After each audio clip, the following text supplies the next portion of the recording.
Hello and welcome to Let's Talk Motivation. I'm Serena Miranda, your host.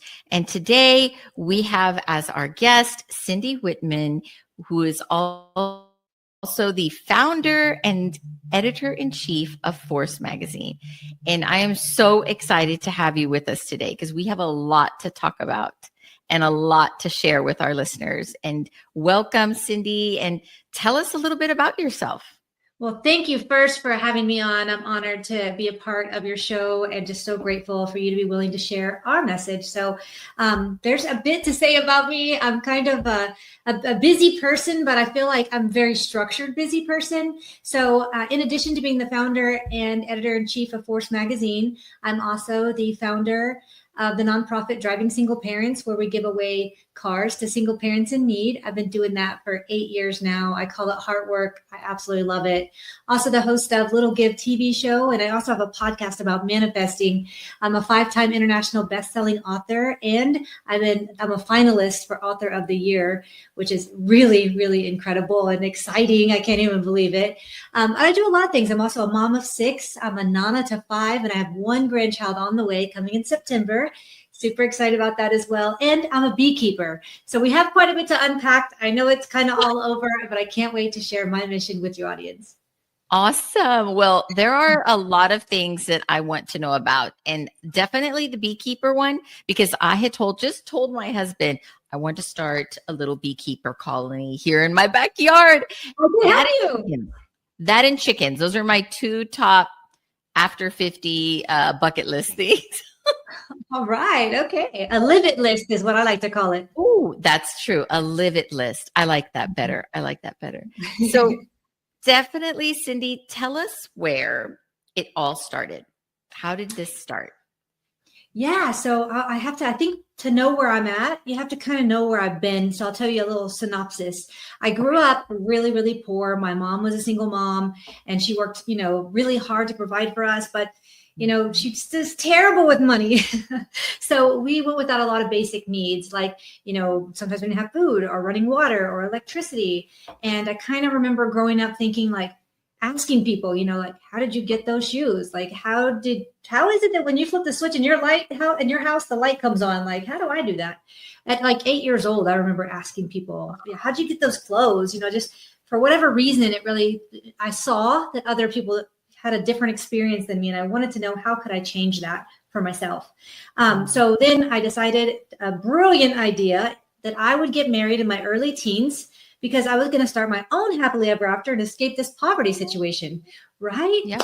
Except for not so great of an idea. I ended up in a domestic violence relationship. And although my mom was terrible with money, she was so loving, and she taught me what unconditional love was. So when I found myself in this domestic violence situation, I didn't know what it was or how to undo it, really. And I always believed that when you marry someone, it's forever. And I didn't want to be that dreaded single mom. So I stayed in that marriage for a very, very long time. And we had children, and kind of just felt like if I could cook better or clean better or talk less, which realistically was never going to happen, that I could make it work. Right. Well, one day I was watching Dr. Phil, and Dr. Phil said, it's better to come from a broken home than it is to grow up in one. And immediately when he said that, I realized that, like, wow, I am dragging my daughter. Although they're not being abused, they're seeing the abuse, and I'm dragging them through this life, and I'm teaching them it's okay for someone to treat you that way. So I grabbed a basket of clothes, a bag of diapers, my daughters, and I left, and I built a new life for us. I worked 2 jobs. I put myself through school and sold plasma twice a week just to put food on the table and get where I needed to go. So that's how my journey began. Thank you for sharing that story. And what I've found is, I think a lot of the times when we're really authentic and really tell how we've arrived to where we are now, the journey is never simple. There are everyone has the struggles, and sometimes people just see us where we are now. And it's like, no, there was a lot to get us to this spot. And I really appreciate you sharing that story with us, for sure, because there is always someone out there that is either going through that same struggle or know someone and now can help in some way, whether it's reach out or listen to your podcast or your journey and then grow themselves from there. Thank you so much for Yeah. sharing that. Of course. And I like sharing this story because I feel like so often we look at someone and we say, wow, they've done all of that, but I could never do that. Or, they probably had it made their whole life. They're probably lucky. And I love to share with people my journey because so many people have told me like, wow, you're so amazing. How could you do that? And I'm like, I'm not amazing at all. I'm just an ordinary person. And I feel like anybody who's willing to take the action and do the work can get to wherever they want to go. And so I love sharing my story of struggles because there is no, shiny ending or shiny beginning. I believe it's always just the journey that counts.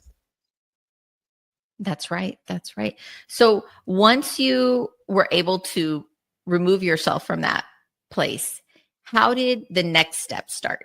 Where did that idea come from?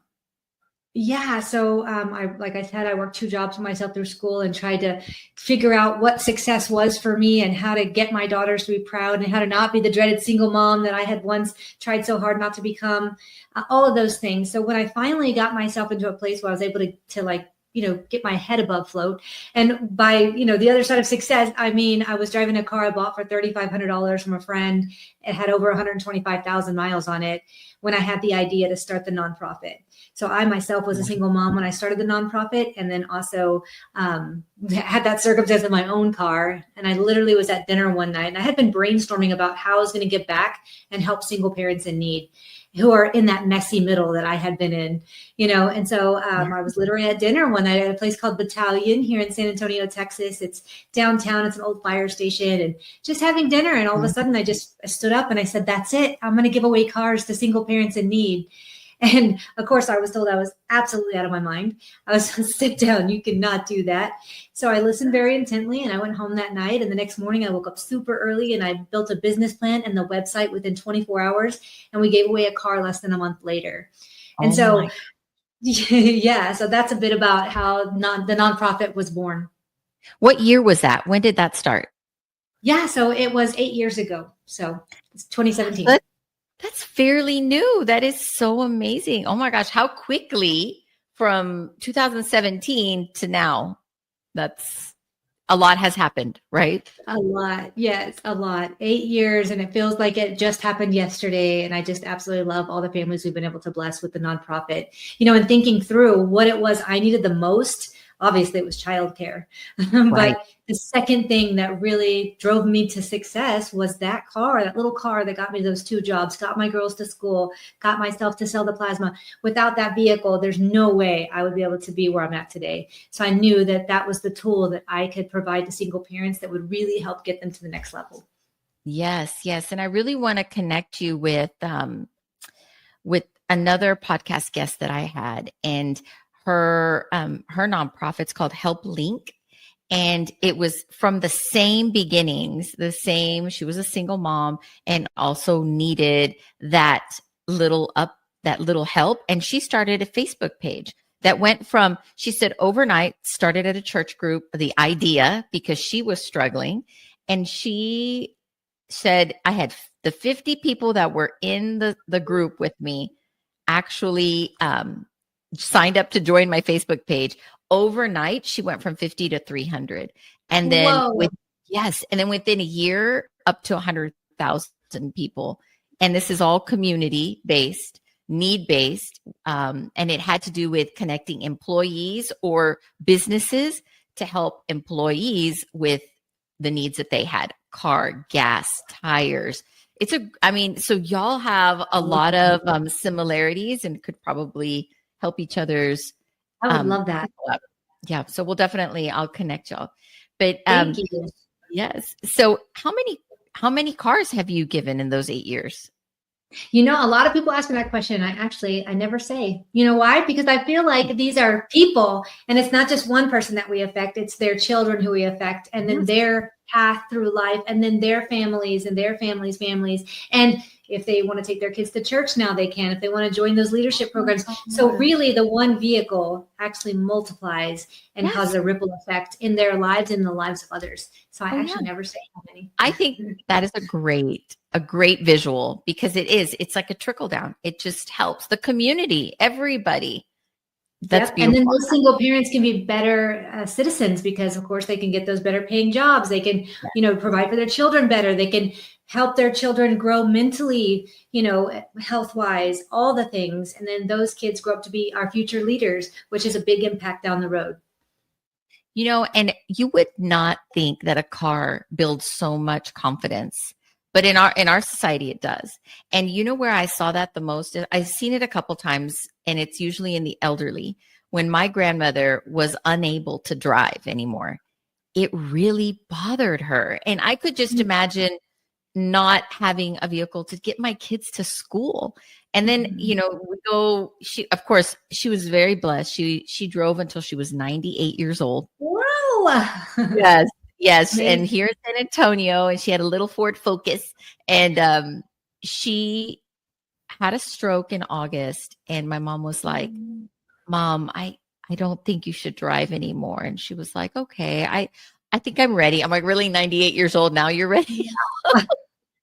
But I could just see the pain, because that independence, that vehicle, literally a vehicle, just to get her to the HEB, just to get her to church, was very hard to stop. I mean, that was a hard process to go through. So I could just imagine being a young mom and not having the way to get to places. It builds confidence in our community, and it is a trickle down, definitely.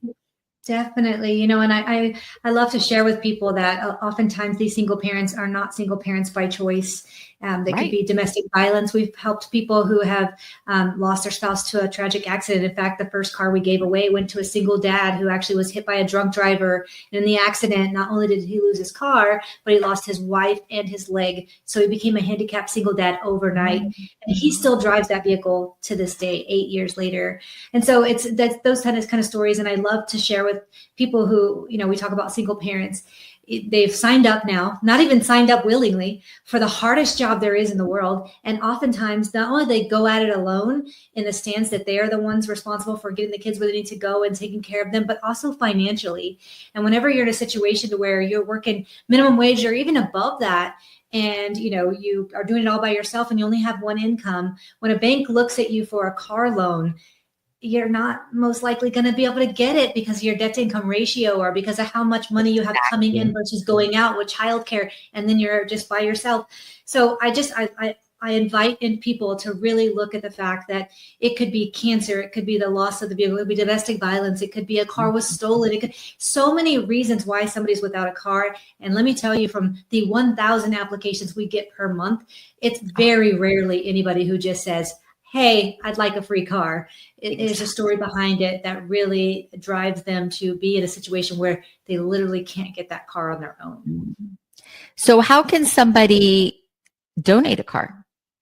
Yeah, well, you can email me, obviously, at info@drivingsingleparents.org, and we can have a chat about what that would look like. Also on our website, we have at drivingsingleparents.org. You can go on there and make a donation. A lot of people feel like we have these huge partnerships, and we do, with big dealerships. Like we just gave away 2 cars with Red McCombs. We partner with Carvana. We partner with Service King, Crash Champions, but we still have to pay for the car. So what we do is we get those cars at cost. So we still pay the bulk of it. So we love to share with people who are interested in driving single parents is that we are 100% in, 100% out, which means we have no overhead cost for the nonprofit. And also those donations, whether it be $1, $5, or $100, are what adds up to be able to buy our big communities, to be able to buy the car from the big dealerships at cost. So really those small donations add up to big impact. So if you can donate, please do on the website. But if you can't, we just ask that you share our content. Go like us on Driving Single Parents on Facebook and Instagram. And then you see our content, just share it, because maybe you can't afford to give, but there might be somebody you get us in touch with that can help us with our mission. So that's what we ask. That's beautiful. And that's a great, thank you for sharing that. Cause I always like to know how as listeners, how can we give to our community? And are you only in San Antonio right now? Yes, we give away cars in Bexar County. So not just San Antonio, just all of Bexar County. Got We it. do hope to expand one day, but right now we are focusing on the business model here in San Antonio and Bexar County. Wonderful. I'm excited to see where this is going to go because I see big things for it. Definitely. Yes, it really is awesome. So you started here. Your journey has taken, I feel like when I look at your bio on LinkedIn, it is like spreading out. So tell us what was next and how it led you, what led you there? Yeah. So my whole focus with everything I do all has one mission, and that's kindness and helping others. That's really, if you just really dive into everything that I do, even though it's a lot of things, it's all about kindness, helping others spread. I mean, that's just what I love. That just is who I am. So how this branched out was obviously, like I said, I founded this nonprofit at Battalion downtown San Antonio, and then had to figure out what to do with that, right? How to go through the red tape, how to get the 501c3, all the things. But going through that process and growing through that process, I realized I had a fear of public speaking, which is not cool whenever you're the founder of a nonprofit. When, news wants to interview you, people on podcasts, TV shows, lots of people want to interview me. And I would be like, yeah, no. Because I'm so shy, and it's not about me. It's about the mission. I don't like the attention. And so it really was hard for me to get over that. And for a long time, I didn't. I just kind of said, y'all do the interview, or nah, yeah, I'll respond to the quote kind of thing, because I just didn't like it. But I decided that, man, I was never going to be able to grow the nonprofit. I was never going to be able to get to where I wanted to go with this and expand without getting over my own fears, basically getting out of my own way. And so I made a commitment to myself that I was going to get over this stupid fear of public speaking, and I was just going to start saying yes. So that led me down a lot of roads. Within 3 weeks of me making that commitment to myself, I got offered my first book deal. And at first I said, hold on, I don't even like to read. I love my podcast. I love my audibles, but I don't even like to read. I can't be an author. Are you crazy? But I made that commitment to myself. So I did it afraid, and I wrote that first book. And then the second book came. And in the midst of that second book, I got offered the opportunity to host my own TV show. And I said, absolutely not. What, are you crazy? I can't do my own TV show. I don't know anything about TV. I hate being on camera. I fear public speak. I made the commitment to myself. I'd say yes. So they told me I could pick my own name. I could pick the mission of the show. I could pick who I interview. I could pick my own structure of the show, when it would air, all the things. So they said, if we let you do all of that, will you do it? And I said, well, now you removed all the obstacles, and I made that commitment to myself. So now for over 2 years, I've been hosting Little Give TV show, where we highlight ordinary people doing extraordinary things to help others. A big passion project I absolutely love. That is amazing. And everything you just said started with a little bit of fear. But, and I just was talking to somebody about that, because public speaking also is one of those little things that I don't say I'm afraid of it. I just don't feel confident in it. And, when you get up in front of people and they're right in front of you, like, I could do a podcast all day. I could do my videos all day, but in person, that's where I feel a little bit hesitant. But every one of your journeys started with your self-talk going, no, that's not going to be good for me. And then it's almost like you saying, yes, I'm going to try this, gave you another opportunity, and then another one. So they built on each other. That's amazing. Absolutely. Yeah. It's almost like, if you're in a hallway and you're at a door and the door's locked and you can't get in, and you don't realize that if you just turn around, there's 50 other open doors right behind you. And I think that was what I did my whole life. I was just trying to knock down that one door and not realizing, like, geez, I could just turn around and there's all these other open opportunities that I have, that I can do. And I always love to say that, some of the things I've done that I've enjoyed the most in my life, I've done with shaky hands, and it scared the heck out of me, but I did it anyways. And every time I'm more proud, like, I did that. Little Cindy from Somerset, Texas. I did that.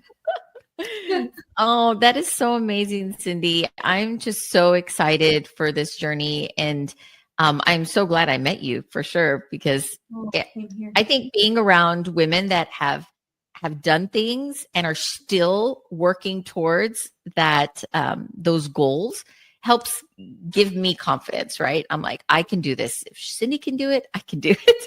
Right. If I could do it, literally anybody could do it.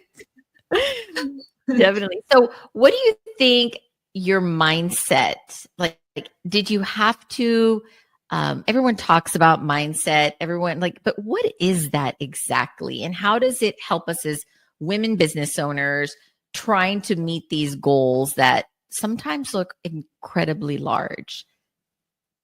Yeah, I think mindset is really, really important. And, when we talked a moment ago and you said, getting on stage and everybody's looking at you and you're like, that's kind of like uncomfortable. And, I've realized that why I'm uncomfortable in those moments is because of how I judge myself. It's not really about how the individual sees me. It's about how I judge myself. So taking the time to like get to know me, what I want, what I desire, where I'm going, what I'm doing it for, and filling up that fulfillment cup that I have, that's where I think the magic is. And so I believe that mindset is really important because you have to be able to talk to yourself in a way that's respectful, talk to yourself in the way that you talk to your best friend who's going through something, or talk to yourself in a way that's going to really help you understand that you are good enough. And back in the day, I used to have I used to always talk or think about the negative, right? If I could anticipate what was going to go wrong, then I could get in front of it, right? So I always had this like reactive mindset. Of course, coming from childhood poverty and then my domestic violence situation, I mean, of course it was there, right? You're always trying to jump out of the way of the train constantly, and you're always in fight or flight. So I had realized, hey, that's part of my problem is I'm always expecting the negative to happen so I can fix it first. And so to train my brain to think differently, I started trying to get those negative thoughts out of my head. So I put a plain basic rubber band from the office on my wrist. And every single time I would catch myself on one of those sneaky thoughts of negativity, I'd pop myself. And eventually it trained my brain that like, hey, I don't like that. And then naturally now my brain just goes to more positive thoughts. And it's not like all the time. Every once in a while, I'll find myself in, a spiral. I find myself going down that sewer cycle where I just start to think negative. And it's like, oh, hold on. And I've trained myself to get back in the right mindset. And I think that's really important for everyone to understand that even once you figure out how to get your mind in a good place, it's never going to go away. There's always going to be self-sabotage, always going to be self-doubt. There's always going to be, negative thoughts. There's always going to be that sewer cycle waiting for you. So it's never something you get cured of or get over. So I think mindset's very, very important to answer your question. That is great. And, what I've also noticed is if you come, this is something that I heard from being a part of another women's group, was when you come to your come at the situation from a sense of service, it's not about me. What I share to my business owners, because I work a lot with business owners, business strategies, or insurance risk. I'm really good at educating on that side, right? And so I tell myself, my message is to help others. My message is that they don't put their business at risk, which will put their families at risk. So I have to, like you said, it's like that rubber band. No, this isn't about me, Serena. This is about my message and about the people that I'm speaking to, right? How can they take this message and build a better business, protect their families, and see those little around the corner, basically, right? When it comes to strategies on their business. So you're right. It is mindset is a constant journey. We're constantly learning to block out that, what do you call it? The sewer cycle. Yeah. Sewer cycle. I like that. I'm going to use that. Yes. And really focus on the journey and how we're making an impact in our community. So that is a very, that's what I try to do when it comes to mindset. So what is the goal? What is the future for Cindy? Yeah, the future is continuing to do what I do, which is help people and highlight others and show that it doesn't take somebody who's extraordinary to be something wonderful.